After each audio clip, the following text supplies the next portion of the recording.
Morning students, ચલો આજે આપણે જે ગઈકાલે જોયું હતું એમ અવફબુ છેલ્લો જોયો હતો. અવફબુના નિયમમાં શું જોયું હતું યાદ કરવામાં? અવફબુના નિયમમાં આપણે લાસ્ટ શું જોયું હતું? અવફબુના નિયમમાં આપણે જોયું હતું કે પહેલાં અવફબુનો નિયમ આપણે જોયો, કાલે આપણે એ જોઈ ચૂક્યા છે. હવે બાકી છે પૌલીનો નિયમ અને હુંડનો મહત્વ ગુણકનો નિયમ. બરાબર, તો પૌલીનો નિયમ અને હુંડનો મહત્વ ગુણકનો નિયમ આજે આપણે જોવાના છે. મેં તમને કહ્યું હતું એમ આ ત્રણ પ્રશ્નો ખૂબ અગત્યના છે. આ ત્રણ પ્રશ્નોમાંથી જ બધું પૂછાતું હોય છે. બધું પૂછાય આમાંથી જ, ધ્યાન રાખજો, પ્રોપર કરજો, જરાક પણ આમથી તેમ ના થવું જોઈએ આ ત્રણ પ્રશ્નોમાં. બરાબર, ચાલો તો આપણે આગળ વધીએ. આજે આપણે કરવાનો છે પૌલીનો નિયમ. શેનો કરવાનો છે? પૌલીનો નિયમ. તો ચલો શરૂઆત કરીએ પૌલીના નિયમથી. પૌલીનો નિષેધનો નિયમ કે છે ને, શેનો કે છે? નિષેધનો નિયમ. ચલો તો પૌલીનું શું કહેવું હતું? પૌલીનું એવું કહેવું હતું કે કોઈ પણ કક્ષકમાં વધુ બે ઇલેક્ટ્રોન્સ એની ભ્રમણ કક્ષામાં રહી શકે. સૌ પ્રથમ પૌલીનું કહેવું એવું હતું કે કોઈ પણ કક્ષકમાં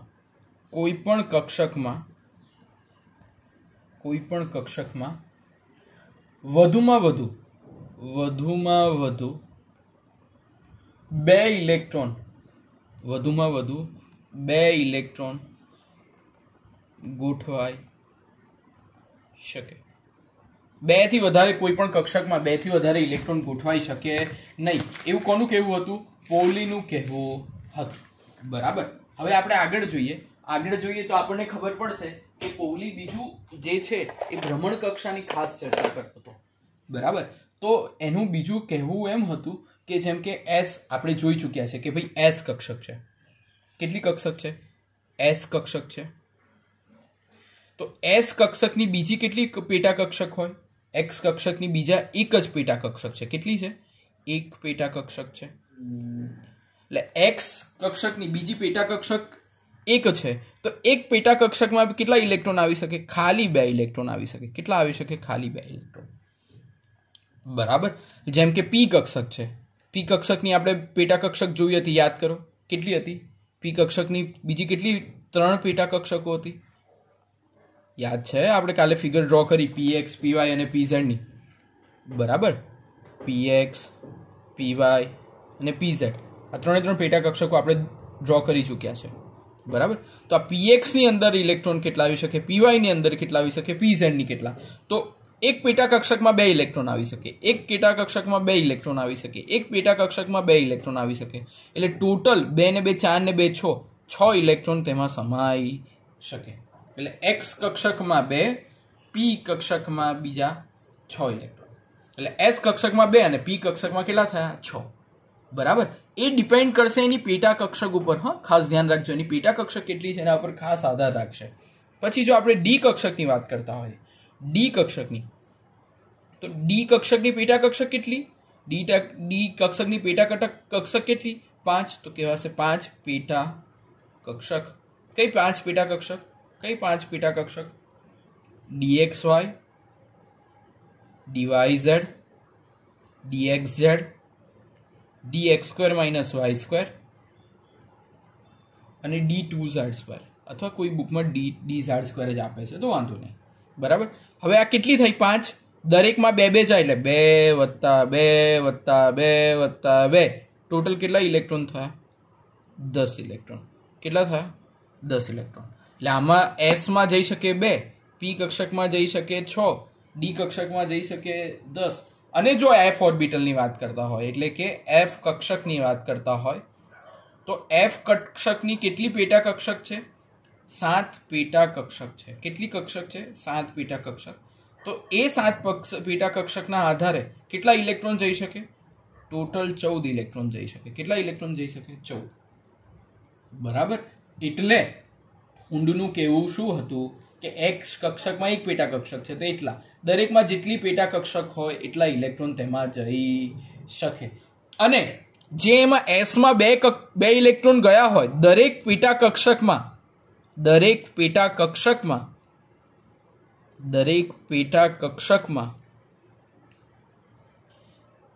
ઇલેક્ટ્રોન એ એકબીજા સાથે વિરુદ્ધ સ્પિનમાં ગોઠવાશે. કેવી સ્પિનમાં ગોઠવાશે? વિરુદ્ધ. જેમ કે એક ઇલેક્ટ્રોન આમ ગોઠવાયો તો બીજો આમ ગોઠવાય. એ તો આપણે જોશું આગળ હુન્ડના નિયમમાં. પણ પૌલીનામાં ખાસ આ યાદ રાખવાનું કે એસ કક્ષક હોય તો 2 ઇલેક્ટ્રોન, ડી કક્ષક હોય તો 10. એટલે એસમાં 2 ઇલેક્ટ્રોન, પીકની અંદર 6 ઇલેક્ટ્રોન, ડી કક્ષકની અંદર 10 ઇલેક્ટ્રોન અને એફ કક્ષકની અંદર 14 ઇલેક્ટ્રોન. આ બધું તમે વાક્યોમાં લખજો. હા, મારી જેમ લખી ના મૂકતા. તમે પૌલીન નિષેધનો નિયમ તમારે આવી રીતના વાક્યોમાં સમજાવવો પડશે. બરાબર? તો આવી રીતે તમે પૌલીનો નિષેધનો નિયમ સમજાવી શકો. બરાબર? ચલો હવે આપણે આગળ જઈએ. આગળના નિયમમાં આપણે શેની ચર્ચા કરી હતી? આપણે કહ્યું એમ પૌલીનો નિયમ પતી ગયો. હવે હુન્ડનો બાકી ને. ચાલો તો હવે આપણે ચર્ચા કરીએ હુન્ડના નિયમની. બરાબર? ચાલો લખીએ ત્યારે હુન્ડનો નિયમ.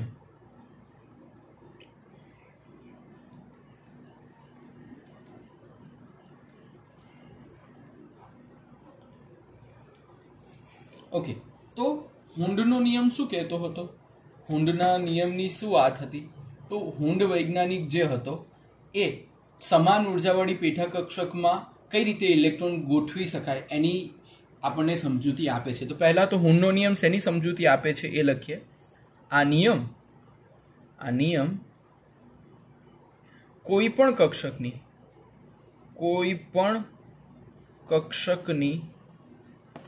સમાન ઉર્જાવાળી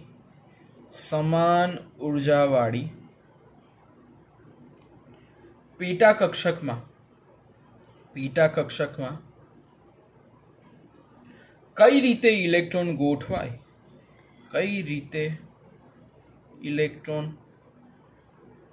ગોઠવાય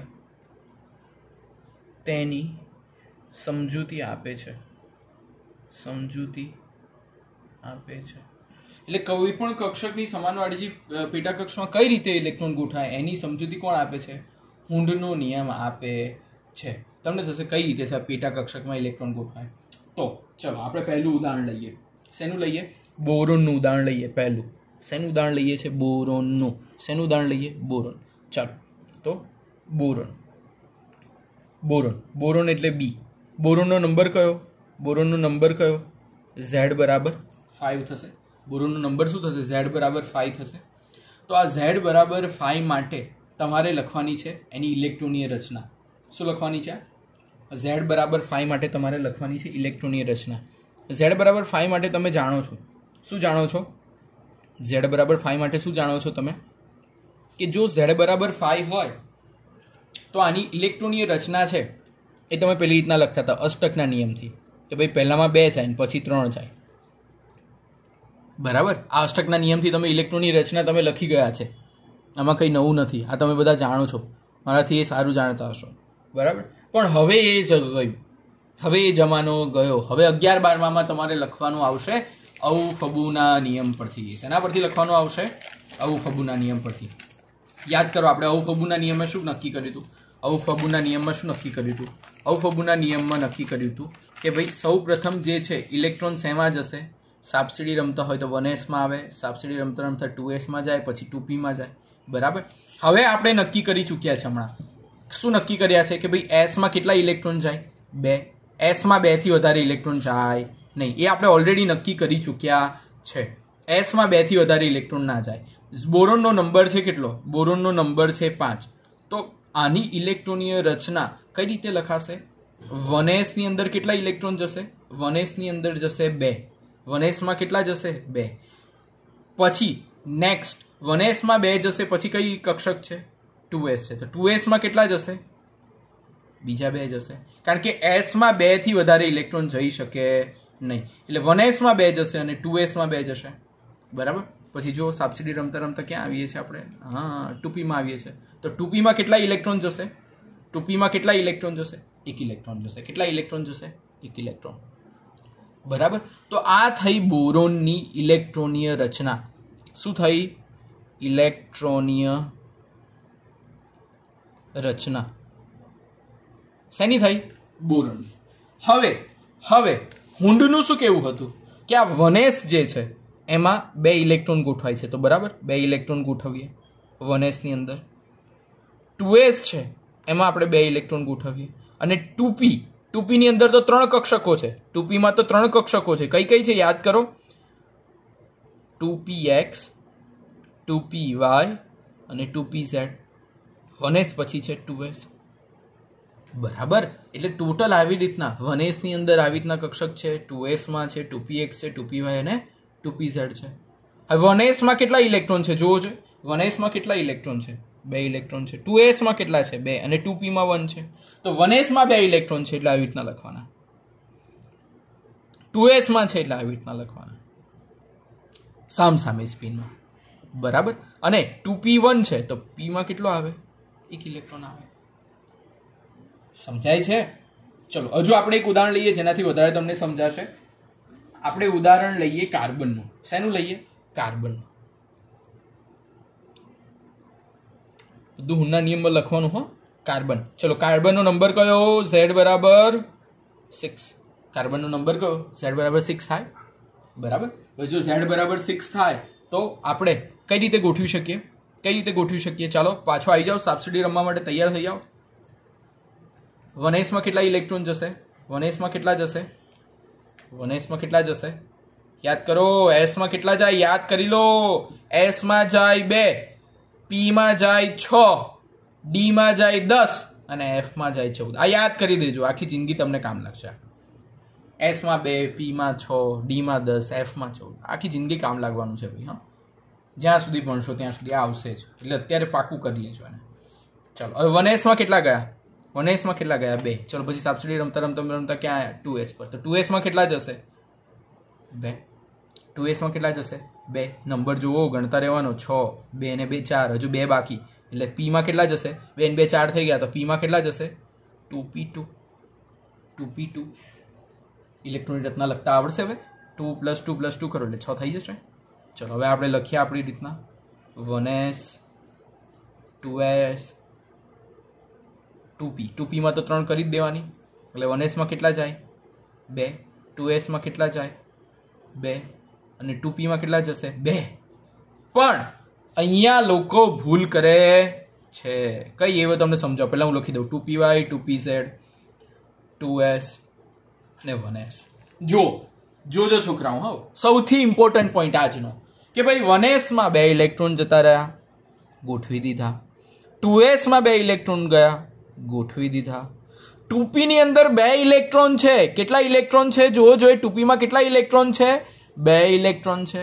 તો એ 2 ઇલેક્ટ્રોનમાં px, py અને pz ની ઉર્જા સમાન હોવાને કારણે પહેલો ઇલેક્ટ્રોન ગયો.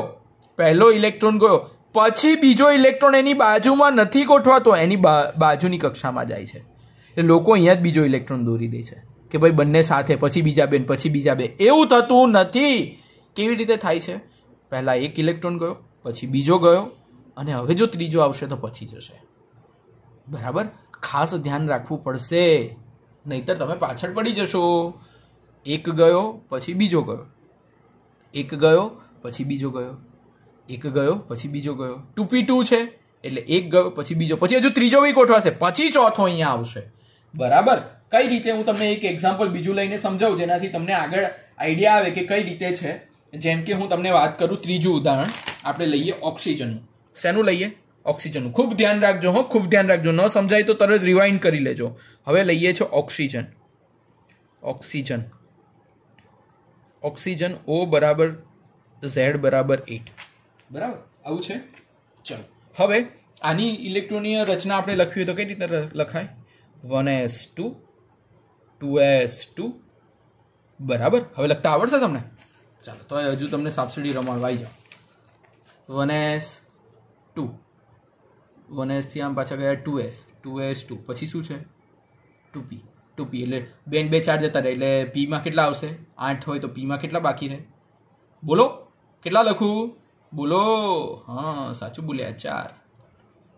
બરાબર. 2p4.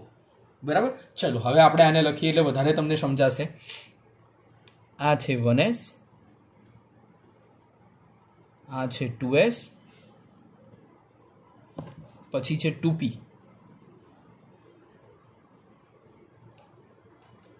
બરાબર.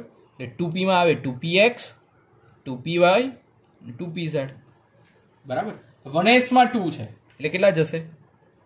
2 ઇલેક્ટ્રોન નાખી દેવાના, મગજમારી નહીં કરવાની. બરાબર. ચલો પછી 2s માં કેટલા ઇલેક્ટ્રોન જાય? બોલો જોય 2 ઇલેક્ટ્રોન.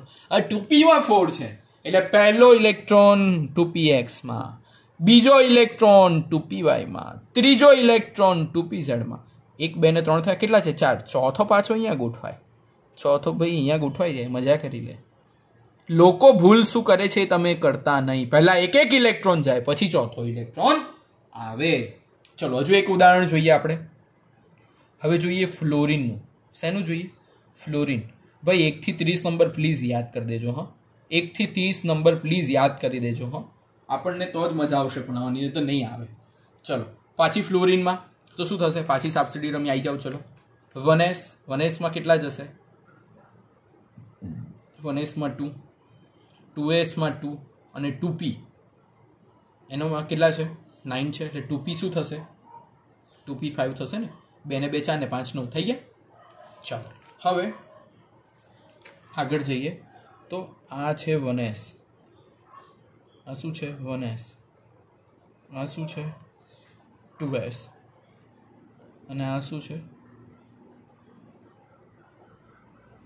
2px 2py 2pz. આવી રીતે છે. બરાબર. 1s માં કેટલા ઇલેક્ટ્રોન જાય છે? 2. 1s માં કયા 2? 2s માં કેટલા જાય છે? 2. 2p માં જાય છે 5 ઇલેક્ટ્રોન. તો પહેલો ઇલેક્ટ્રોન ગયો, બીજો ઇલેક્ટ્રોન ગયો, 5 છે એટલે ત્રીજો ઇલેક્ટ્રોન ગયો, પછી આવ્યો ચોથો ઇલેક્ટ્રોન, પછી આવ્યો પાંચમો ઇલેક્ટ્રોન. બરાબર. તો આવી રીતે ઇલેક્ટ્રોનની રચના થશે. સમજાય છે? આઈડિયા આવે છે? તો આવી રીતે હુન્ડનો નિયમ આપણને સમજાવતો હતો. એ સિવાય એની શું બીજી વાત હતી? એની વાત એવી હતી કે જે બધી પેટા કક્ષકો છે, બધી પેટા કક્ષકો 1s ની જે p ની છે તો 3 પેટા કક્ષક કહેવાય. તો શું કહેતો હતો કે બધી જે પેટા કક્ષકો છે એ બધી પેટા કક્ષકોમાં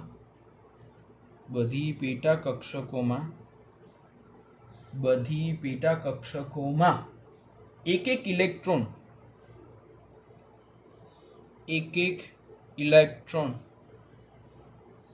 કેવી સ્પિનથી ગોઠવાયેલો છે? એક ઉપર છે તો બીજો નીચે છે. બરાબર. તો એક ઇલેક્ટ્રોન સમાંતર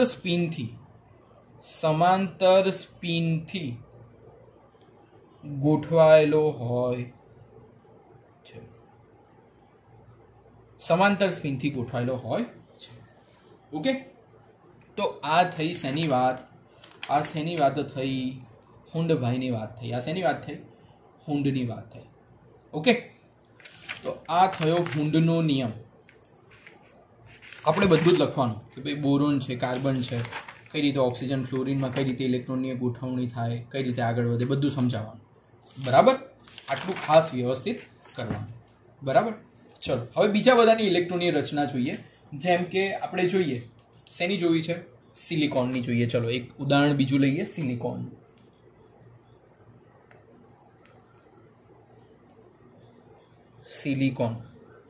સિલિકોનનો નંબર યાદ છે?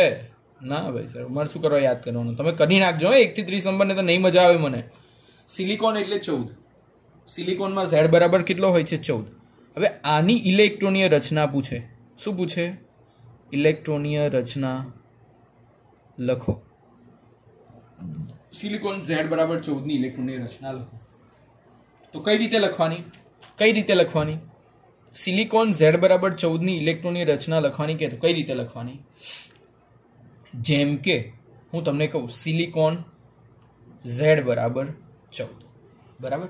ચલો સાબસિડીને લઈ લો સાથે એટલે ફટાફટ લખાશે. ચલો 1s માં કેટલા જાય બોલો? 1s માં કેટલા જાય બોલો? 1s માં કેટલા જાય બોલો? 1s માં બોલો. 1s માં જાય 2. પછી આવે 1s માં સાબસિડીમાં 2s માં 2. જોયું? અવફબુ જો ના આવડે તો આ લખી જ નહીં શકો. હા, એટલે અવફબુ ખાસ તૈયાર કરી નાખજો. 1s માં જાય 2, 2s માં જાય 2, પછી 2p માં કેટલા જાય બોલો? p માં કેટલા જાય યાદ કરી નાખો. s માં 2, p માં 6, d માં 10 અને f માં 14. આ યાદ હશે એટલે મજા આવશે તમને.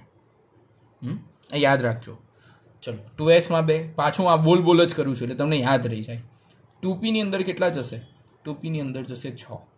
પછી કેટલા કરવાના છે? 14. કેટલા થયા? 2 2 4 ને 6 10 ગણતા રહેવાના. હા પાછા 1s માં ગયા 2, 2s માં ગયા 2p માં 6, પાછા ક્યાં આવ્યા? 3s માં. ચલો 3s માં કેટલા જાય? બોલો 2 2 અને 3s પછી કોણ સબસિડીમાં આવે છે? 3p. તો 3p માં કેટલા જશે? 2 ને 2 4 ને 6 10 ને 2 12 ને 2 14. તો આની ઇલેક્ટ્રોનની રચના લખી શકો કે ભાઈ 1s છે તો 1s માં બંને, 2s છે તો 2s માં બંને, 2p છે તો px py એટલે એક જાય પછી બીજો જાય આખી ભરાઈ ગઈ px py pz. 3s ની અગર વાત કરીએ તો એક ઉપર એક નીચે. 3p2 એટલે આવશે 3px 3py અને 3pz. એક જ જાય ભાઈ, બે જ છે એટલે એક જાય. મજા કરે. બરાબર સમજાય છે? આઈડિયા આવે છે? ઓકે ચલો હજુ એક લખાવું એટલે તમને આઈડિયા આવે કે કઈ રીતે થાય છે. હવે હજુ આપણે એક બીજું એક્ઝામ્પલ લઈએ. કેલ્શિયમ. કયું લઈએ છે? કેલ્શિયમ. કેલ્શિયમ Z બરાબર 20. કેલ્શિયમ Z બરાબર શું છે? 20 છે. તો 20 હોવાને કારણે શું થશે કે ભાઈ કેલ્શિયમ 20 હોવાને કારણે થશે શું? 1s છે તો 1s નો શું થશે? 1s માં જશે 2, 2s માં જશે 2, 2p માં જશે કેટલા? 1s પછી 2s માં જશે 2, 2s માં જશે 2p માં જશે 6, 3s માં કેટલા જશે? 2 એટલે ગણવાના 2 ને 2 4 ને 6 10 ને 2 12. પછી 3p માં કેટલા જશે? 6 એટલે 2 ને 2 4 6 ને 10 ને 2 12 ને 6 18 અને 4s માં કેટલા જશે? 2. સમજાય? તો આવી રીતે કોઈની પણ ઇલેક્ટ્રોનની રચના લખવાની. તમારે 1 થી 30 ની મને લખીને આપવાની છે. 1 થી 30 પણ એની સાથે સાથે આવું બી દોરવાનું. હા સાથે 1s માં તો કે ભાઈ 2 જાય સાહેબ આ રહ્યા, 2s માં કે ભાઈ 2 જાય, 2p માં તો 2p માં સાહેબ છે તો 2px 2py 2pz. 2p ની વાત કરીએ તો પહેલા એક જાય પછી જાય બીજો કારણ કે 6 છે એટલે ફૂલ થઈ જાય. હવે 3s ને આ આખી દોરીને મને 1 થી 30 જે છે એની લખીને મને આપવાની. ઓકે આજે જ આ કામ કરવાનું. બાકી જે બંને થિયરી છે 2 ટાઈમ્સ લખવાની. હવે અગત્યની વાત કરું છું, સાંભળજો. આજે આખો દિવસ તમારે ચેપ્ટર વાંચવાનું છે. ચેપ્ટર પૂરું થઈ ગયું છે. એક સસ્પેન્સ કાલે ખોલીશ. એ કાલે સસ્પેન્સનો નાનો 5 મિનિટનો વિડીયો હશે, હું કાલે ખોલીશ. એકદમ નાનો વિડીયો હશે એટલે આખું ચેપ્ટર આજે વાંચવાનું. કાલે સન્ડે એટલે ખાલી 5 મિનિટનો નાનો વિડીયો જ છે જે સસ્પેન્સનો છે, ઇલેક્ટ્રોનની રચનાનો. એ કાલે હું ખોલીશ. અને સન્ડે એટલે સસ્પેન્સ, બરાબર? એટલે સન્ડે પણ આખો વાંચવાનું, કાલનો દિવસ પણ વાંચવાનું, આજે પણ વાંચવાનું. અને મંડે એટલે કે સોમવારે હું 10 વાગે એક્ઝામ લઈશ. કેટલા વાગે એક્ઝામ લઈશ? 10 વાગે. બરાબર? કોઈને કંઈ પ્રોબ્લેમ હોય, સ્કૂલમાં કંઈક હોય, લેક્ચર તો મને મેસેજ કરજો, એનું ઓલ્ટરનેટ હું સોલ્યુશન તમને આપીશ. બરાબર? પણ મંડે 10 વાગે હું એક્ઝામ લઈશ એટલે આ ચેપ્ટરની પ્રોપર તૈયારી કરી નાખજો. ઓકે ચાલો, થેન્ક યુ.